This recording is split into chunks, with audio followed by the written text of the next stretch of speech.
नमस्कार। अध्यात्म के आवाज में आपका स्वागत है। यदुकुल का संहार। राजा परीक्षित ने पूछा, भगवान, जब महाभागवत उद्धव जी ने बद्रीवन को चले गए तब भूत भावन भगवान श्री कृष्ण ने द्वारका में क्या लीला रची? प्रभु, यदुवंश शिरोमणि भगवान श्री कृष्ण ने अपने कुल के ब्रह्मशापग्रस्त होने पर सबके नेत्रादि इंद्रियों के परम प्रिय अपने दिव्य शिव विग्रह की लीला का संवरण कैसे किया? भगवान, जब स्त्रियों के नेत्र उनके शिव विग्रह में लग जाते थे तब वे उन्हें वहां से हटाने में असमर्थ हो जाती थी।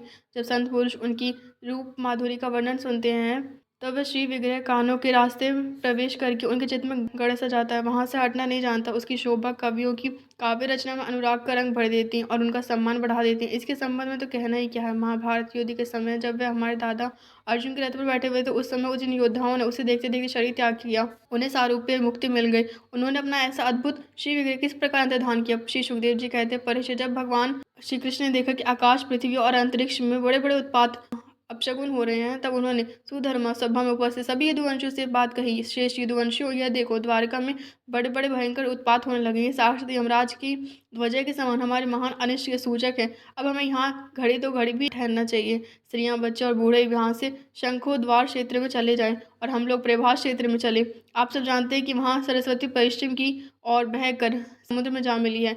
वहाँ हम स्नान करके पवित्र होंगे, उपवास करेंगे और एकाग्र चित्त से स्नान एवं चंदन आदि सामग्रियों से देवताओं की पूजा करेंगे। वहाँ स्वस्ति वाचन के बाद हम लोग गो, भूमि, सोना, वस्त्र, हाथी, घोड़े, रथ और घर आदि के द्वारा महात्मा ब्राह्मणों को सत्कार करेंगे। यह विधि सब प्रकार के अमंगलों का नाश करने वाली और परम मंगलमयी जननी है। शेष यदुवंशी देवता, ब्राह्मण और गौओं की पूजा ही प्राणियों के जन्म का परम लाभ है। परीक्षित, सभी वृद्ध यदुवंशियों ने भगवान श्री कृष्ण की बात सुनकर तथास्तु कहकर उसका अनुमोदन किया और वे तुरंत नौकाओं से समुद्र पार करके रथों द्वारा प्रभास क्षेत्र की यात्रा की। वहां पहुंचकर यादवों ने यदुवंश शिरोमणि भगवान श्री कृष्ण के आदेश अनुसार बड़ी श्रद्धा और भक्ति से शांति पाठ आदि तथा और भी सब प्रकार के मंगल कृत्य किए। यह सब तो उन्होंने किया, परंतु देव ने उनकी बुद्धि हर ली और वह उस मेरियक नामक मदिरा का पान करने लगे, जिसके नशे से बुद्धि भ्रष्ट हो जाती है। पीने में तो अवश्य मीठी लगती है, परंतु परिणाम में सर्वनाश करने वाली उससे तीव्र मदिरा के पान सबके सब उन्मत्त हो गए और वे घमंडी वीर एक दूसरे से लड़ने झगड़ने लगे। सच पूछो तो श्री कृष्ण की माया से वे मूड हो रहे थे। उस समय वे क्रोध से भरकर एक दूसरे पर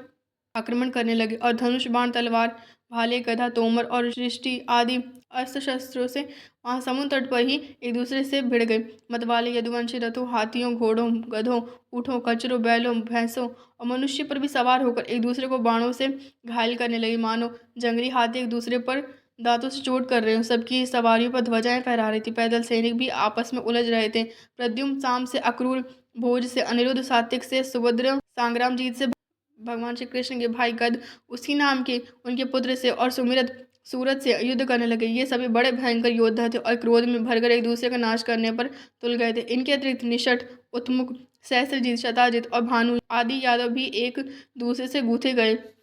भगवान श्री कृष्ण की माया ने तो उन्हें अत्यंत मोहित कर ही रखा था। इधर मदिरा के नशे ने भी इन्हें अंधा बना दिया था। दाशा, वृष्णि, अंधक, भोज, सातवत, मधु, अवरुद्ध, माथुर, शूरसेन, विसर्जन, कुकुर आदि कुंती आदि वंशों के लोग सौहार्द और प्रेम को भुलाकर आपस में मारकाट करने लगे। मूर्तावश पुत्र पिता का, भाई भाई का, भांजा मामा का, नाती नाना का, मित्र मित्र का, सुहद्र सुहद्र का, चाचा भतीजे का तथा एक गोत्र वाले आपस में एक दूसरे का खून करने लगे। अंत में जब उनके सब बाण समाप्त हो गए, धनुष टूट गए और शस्त्र आदि नष्ट भ्रष्ट हो गए, तब उन्होंने अपने हाथों से समुद्र तट पर लगी हुई एरका नाम की घास उखाड़ना शुरू की।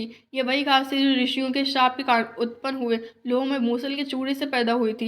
हे राजन, उनके हाथों में आते ही वह घास वज्र के समान कठोर मुद्गरों के रूप में परिणित हो गई। अब वह रोष में भरकर उसी घास के द्वारा अपने विपक्षियों पर प्रहार करने लगे। भगवान श्री कृष्ण ने उन्हें मना किया तो उन्होंने उनको और बलराम जी को भी अपना शत्रु समझ लिया। उन अतिथियों की बुद्धि ऐसी मूड हो रही थी कि वह उन्हें मारने के लिए उनकी ओर दौड़ पड़े। कुरुनंदन, अब भगवान श्री कृष्ण और बलराम जी भी क्रोध में भरकर युद्धभूमि में इधर उधर विचरने और मुट्ठी की मुट्ठी एर का घास उखाड़ उखाड़ कर उन्हें मारने लगे। एर का घास की मुट्ठी ही मुद्गर के समान चोट करती थी। जैसे बांसों की रगड़ से उत्पन्न होकर दावानल बांसों को ही भस्म कर देता, वैसे ब्राह्मण शाप से ग्रस्त और भगवान श्री कृष्ण की माया से मोहित यदुवंशियों के स्पर्धा मूलक क्रोध ने उनका ध्वंस कर दिया। जब भगवान श्री कृष्ण ने देखा कि समस्त यदुवंशियों का संहार हो चुका, तब उन्होंने ये सोचकर संतोष की सांस ली कि पृथ्वी का बचा खुचा भार भी उतर गया। परीक्षित, बलराम जी ने समुद्र तट पर बैठकर एकाग्रचित्त से परमात्मा चिंतन करते हुए अपने आत्मा को आत्मस्वरूप में स्थित कर लिया और मनुष्य शरीर छोड़ दिया। जब भगवान श्री कृष्ण ने देखा कि मेरे बड़े भाई बलराम जी परम पद में लीन हो गए, तब वह एक पीपल के पेड़ के तले जाकर चुपचाप धरती पर ही बैठ गए। भगवान श्री कृष्ण ने उस समय अपनी आक्रांति से देदीप्यमान चतुर्भुज रूप धारण कर रखा था और धूम से रहित अग्नि के समान दिशाओं को अंधकार रहित प्रकाशमान बनाए थे। वर्षा काल में मेघ के समान सांवले शरीर, तपे हुए सोने के समान ज्योति निकल रही थी। वक्ष स्तर पर सी वस्त्र का चिन्ह शोभमान था। वह रेशमी पीताम्बर की धोती और वैसे दुपट्टा धारण किए हुए थे। बड़ा ही मंगलमय रूप था। मुख कमल पर सुंदर मुस्कान और कपोलों पर नीली नीली अलके बड़ी सुहावनी लगती थी। कमल के समान सुंदर सुंदर एवं सुकुमार नेत्र थे। कानों में भक्राकृत कुंडल झिलमिला रहे थे। कमर में करधनी, कंधे पर योगोपवीत, माथे पे मुकुट, कलाइयों में कंगन, बाहों में बाजूबंद, वक्षस्थल पर हार और चरणों में निपुर, अंगुलियों में अंगूठियां और गले में कौस्तुभ भमरी शोभिमान हो रही थी। घुटनों तक वनमाला लटकी हुई थी। शंख, चक्र, गदा आदि आयुध मूर्तिमान होकर प्रभु की सेवा कर रहे थे। उस समय भगवान अपनी दाहिनी जांघ पर बायां चरण रख कर बैठे हुए थे। लाल लाल तलवार रक्त कमल के समान चमक रहा था।